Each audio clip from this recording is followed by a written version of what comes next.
All right, welcome to all of our lovely patrons. We love Yeah. you. Thank you to the new. We got a couple of new ones. We'll talk about this when we Yeah. actually start the main show as well. But welcome to Jason and Darren. We hope that you enjoy these exclusive Patreon little things that we're doing, as well Yep. as all of the other perks here.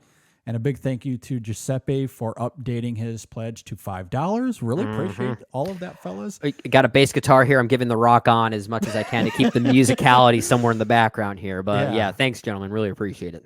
Absolutely. And I wanted to start off this little conversation here, Brendan, because I wanted to pose this question to you and to, of course, our lovely patrons. Let us know Okay. if you've ever felt this way because, and I think it's easy to feel this way now that so much is like the accessibility to all art is just available at our fingertips all the time. Scary thought, but Uh, yeah, you're right. but this idea that you catch up with a piece of media, whatever it is, like way after the fact, but you desperately want to talk to somebody, even though it is not relevant at all anymore. Like that has been my experience over these last few weeks because I have finally been reading the Harry Potter books. It Yeah. has taken me forever.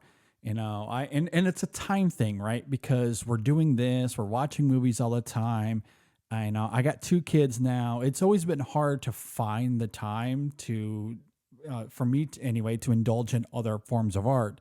Right. And I've always loved the Harry Potter movies. We've talked about those so Yeah. often on, You on went the kind of in show. reverse, right? I It's went in reverse. yeah. Yeah. And so it wasn't until the last few years that I've started reading the books.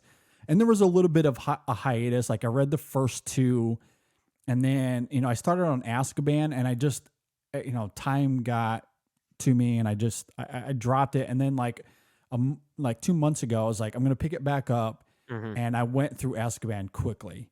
Yeah. Because I had recently rewatched the movie with some friends who hadn't seen the movie yet.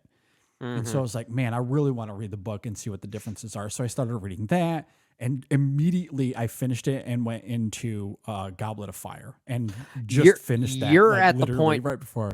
you're at the point now where you're going to start realizing, oh, this is when the book fans started to drop off from the movies, right? Yeah, yeah. Well, and this kind of leads me to my main thing, right? In this, whatever form of art you can get into, I guess, because Yeah. like obviously the books are what 25 years old at this point, something to that effect, I maybe think the older than first one that. came out in was it 98? I think it was, maybe 98. So it's been a 97. long time. Yeah.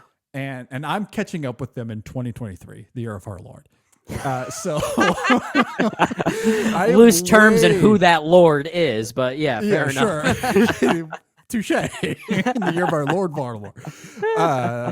But so I have just now been reading these books, and anybody I can, I'm like, have you read these books? Because I gotta talk to somebody. Oh my Because oh gosh. my god, and I've talked to you a little bit about these, Yeah. because Azkaban, the book is so different from the movie, and I kind hmm of love that. I love the interpretation that the movie had on the book, even Yep. as wildly different as it is.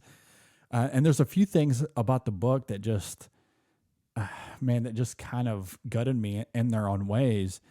hmm And then I started reading. I just read Goblet of Fire the last, I don't know, few weeks or so, hmm and that the book I love way more than the movie. I Oh, don't know how you absolutely. feel. Okay, you feel I the same. absolutely. I like there.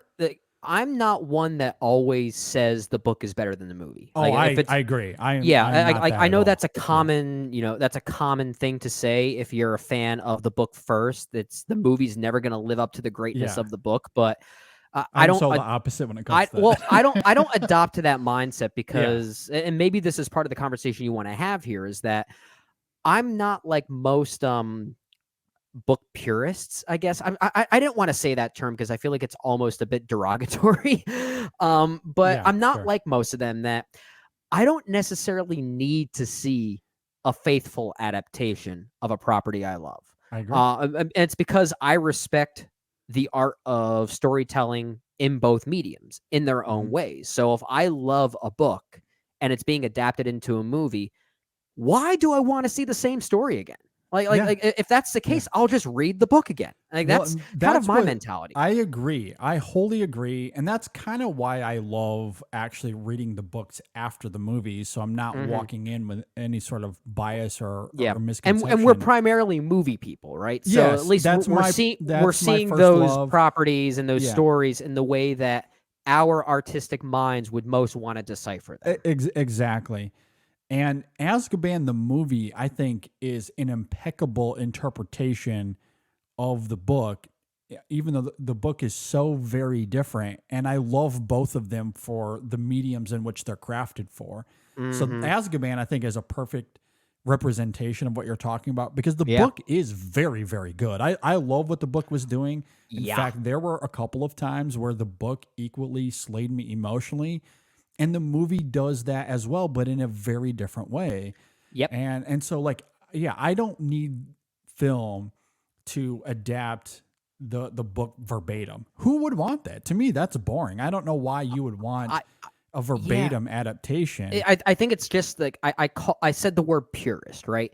But most book readers have like this sense of purity that they want maintained from the story that they love and where it originated from. I get that, but I just don't adopt to that mindset, which is Yeah. why I think it's kind of surprising and maybe even ironic that my two favorite books in the entire Harry Potter series are coincidentally my two favorite movies in the series, and that's Mm. Azkaban and Half Blood Prince. And also, furthermore, they are the two that are arguably the most distant from each Yeah. other as far as what they choose to adapt. Like, and like they Yeah. are arguably the two least faithful adaptations of the Yeah. entire series, and yet I think they are the two best across both Mm. mediums. Well, and I think another interesting way to look at it as well, and this leads me to Goblet of Fire a little bit, because Mhm. the movie Goblet of Fire, from a plotting standpoint, follows the book quite well. The However, movie feels like Spark Notes, like a Spark Notes version of the book in some ways to me. in some ways, which I don't mind because the book, there's a lot. It's very dense. The book's There's a a lot Bible. that's It's a happening. Bible. Yes, it is. There is so much to the book, and this kind of comes down to, this artistic, um, this artistic approach of what do you choose to leave in and what you choose to leave out. I Hmm. think is an interesting idea. Now, the movie itself, we can debate execution for Goblet of Fire, Right. but I think what they choose to attempt to do, I think, was the right call. Yeah. Like what they choose to leave out, I actually think they did a very good job of that. However, I Yeah. will say this, especially with what's come to light over the last 20 years, not just broadly with the way the political unravelings in our country have been, but with JK herself and what she's revealed about herself politically, Yeah. that whole subplot with Hermione Hmm. and her attempting to fight for elves' rights, I think is incredibly, it can be interpreted in two different ways. Hmm. Because on the whole, there's a lot that is progressive about the Harry Potter arc, if you will. Sure. There's a lot of Yeah. fighting back against the idea of purebloods, and I want this perfect society that is, it's just wizards and it's nobody else and it's just purebloods. Yeah. The whole ethos of Harry Potter is fighting against Against that conformity and conformity. yeah, A hundred you can percent. even argue there is, at least with some of these characters who are heroic in their own ways, there is maybe like with Luna Lovegood, for instance, there's a weirdness to them. Some might say a slight Yeah, queerness to it's kind of them. about It's accepting yeah. eccentricity and Yeah. weirdness and flaws. Like, like the whole thing is progressive in that way. And then you have Hermione who is wanting to fight for the rights of those that can be seen as oppressed. So like Hmm. you look at it from like a broad perspective in line with everything else we see in Harry Potter and you're like, okay, this is an affable thing that Hermione is doing and Yeah. it makes sense and she's fighting the good fight and good for her. And then there's uh context of what we've known about JK over the last 20 years. And Hmm. given what she thinks politically, I think there's an argument to be made that she isn't writing Hermione affably. she's making fun of Hermione for thinking those things. So basically, you're saying Hermione is the villain of Goblet of Fire. Like in a weird, like if you want to choose to interpret, like and it's funny because, and this goes back to, I'm way late on this conversation because I did some, Googling and found some like debates about this where, because I think there is a parallel to be drawn about, because there's talk in the book about elves or like these house elves, like they want to be slaves. Like it's good for them. Like they don't want to be free. Like freedom's not good for them. They like to be slaves. Yeah. And you like that idea fundamentally, like, and I understand she's writing like a wizarding world. So like, if you look at it from that perspective, then okay, fine. That's how elves, that like the ethos, like the fundamental thinking of how elves are. Or perhaps it's the thing of, that's all they know because they've been slaves their whole lives and they don't know any better. And you draw parallels of that to slaves in real life, like historically speaking.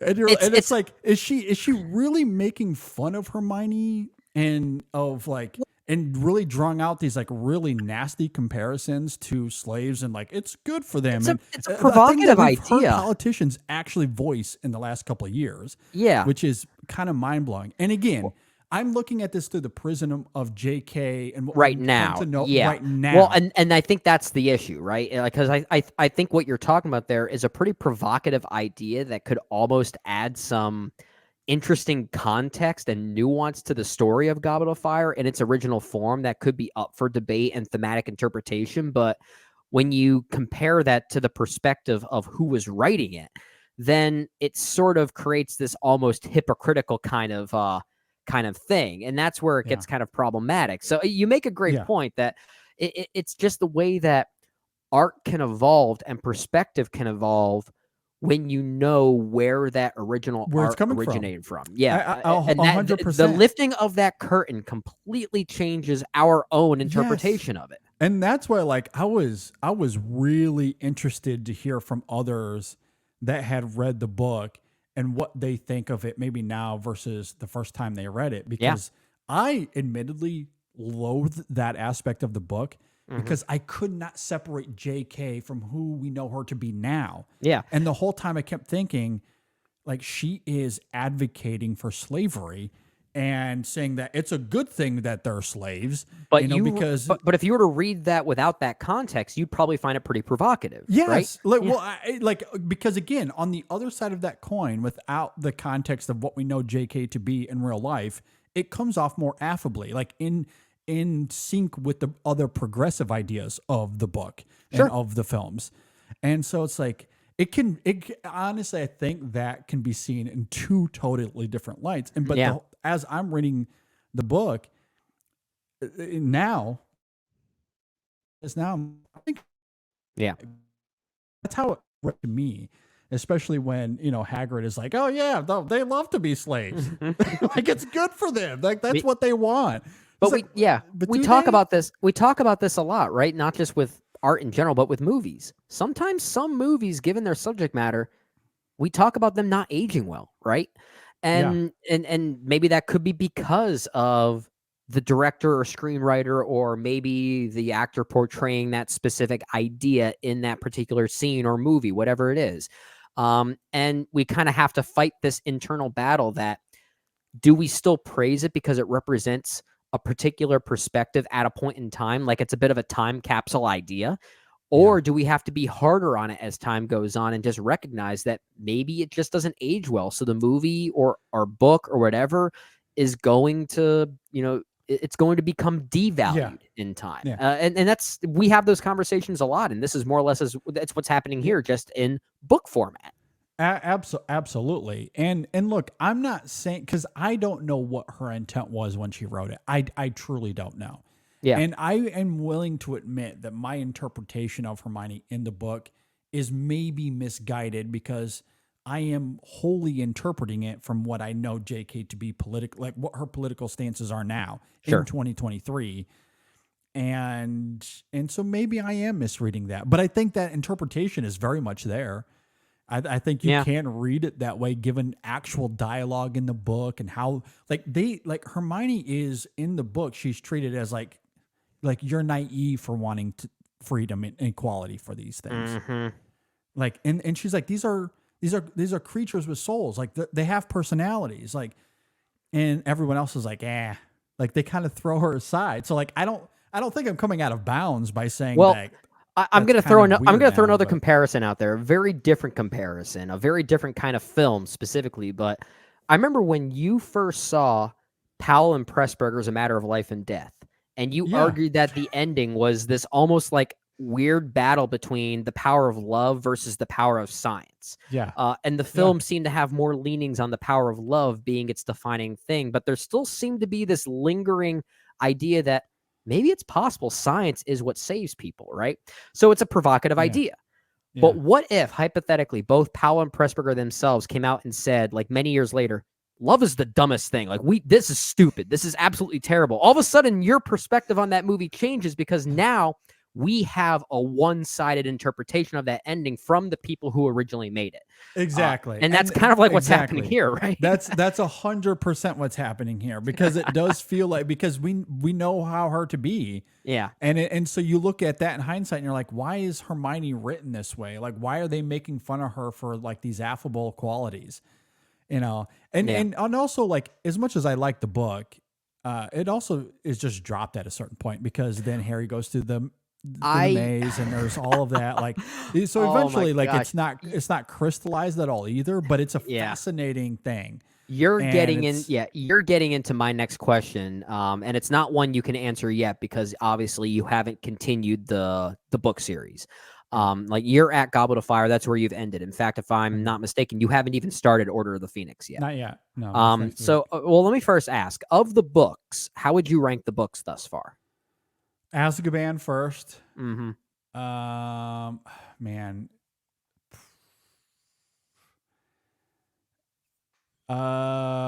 Probably man, because like now I'm trying to recall because it has been a little while since I read the first two. Yeah. I'd say Azkaban, the first one, then Goblet, then the second one. Interesting. Okay. I'm not too far from that. I think I might like the Chamber of Secrets a little bit more than you, the novel specifically, not the movie.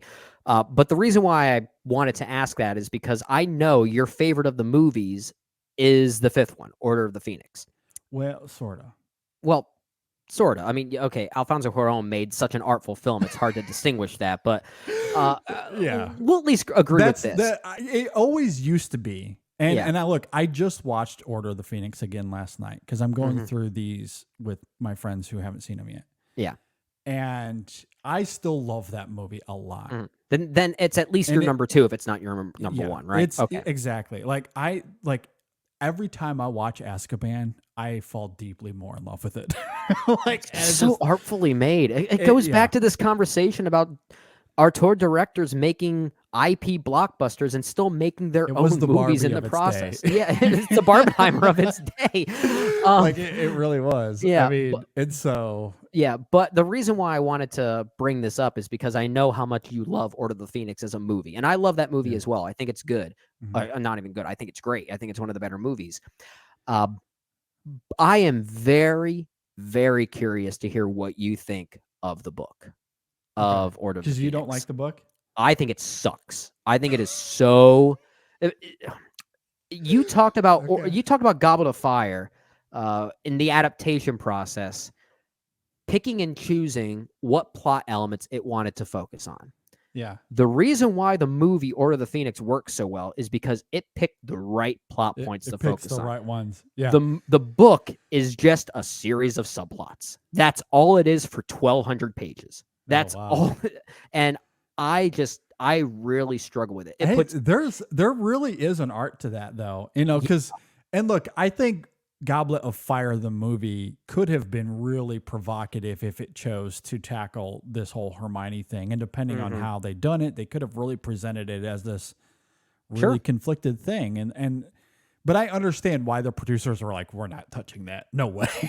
Like I get it, yeah. But with Order of the Phoenix, you know, with the movie itself, the story you already know, it's it's so heavily dedicated to the bureaucratic side of the wizarding world, especially with Which makes sense given the ending to Goblet. So like yeah, I see why exactly. they're gonna tackle Uh, that next. absolutely. And the character of Dolores Umbridge, played so well by Imelda Staunton. Like she is obviously a main presence in the book as well. That's it's where she came from, but she is such a presence in the movie and emulating those bureaucratic themes that the movie just works so well. Whereas in the book, that's certainly part of it. But then it gets to a chunk where they're studying for their owl exams. And I feel like 200 pages go by. I'm like, they're still studying for their freaking owl exams. It's like that is how the book feels. It is. It I'll let felt, you know. It In felt a like few weeks' J.K. time. Rowling was just trying to one up the page count, is all she was trying to do. Interesting. Yeah. At any rate, we can end it there. But that's been my life over the last few weeks, and it's been one of those things where I'm having a hard time finding people to talk to because I'm 25 years late on reading these books. Well, you can talk to me, but I will say I haven't read these since they first came out. I've only given sure. I've only given all of these at least one read through, so I can't say I'm the freshest on it. It's just it's how I felt at the time, which could change if I decide to give them a reread. So anyway, let us know if you've had this experience lately and what movie JD or book clearly or TV needs to talk to people about it. So who better than our patrons? Exactly. So, but it is funny how this, because everybody's got these things that they catch up with way when it's not relevant at all anymore. That makes for a great conversation, right? And it's like we live in a day and age where it's kind of hard to be in that boat, but it was kind of fun to be in that boat, especially with movies. Before the day of social media and the internet, you had to see something right then. Otherwise, you would lose sight of the conversation that ensued afterwards. But now the conversation gets spoiled for you the weekend that it's released. Like you have to see these things. Yeah. But then all of a sudden next weekend, the conversation has shifted to something else. So it kind of defeats the purpose of like the charm of that. Like I remember going to see Star Wars: The Phantom Menace, Episode 1 back in 1999, and that was the talk. But it got to a point that if you decided to wait to rent it from Blockbuster, you're not part of the conversation anymore. You've kind of lost it. And that's kind of the world we live in now. Like, you see it now, TV, Succession, Game of Thrones, things like people want to talk about those things now, and they don't give you any leeway time anymore. Like, we're getting into spoilers. That's the world of the internet. But in a fun, interesting way, like that has been a way for me to remedy this feeling of I need someone to talk to, because even if I don't have a person, I can get on the internet and go to Reddit or wherever, and people are like, these conversations have been had. So like I can go through and read how people are feeling about these movies. Yeah. And lo and behold, turns out that a lot of people feel the way I do about Hermione. We've had these debates. They've existed for 25 years. I'm just late to the party, but I can at least go and read these conversations now. And so like, that is the one good thing about the internet. That's the good, one good thing. Yeah. The forums still exist. Yeah. At any rate, we're going to get ready to record episode 546 here, but let us know what you think. And we hope you guys enjoy the episode. Mm-hmm.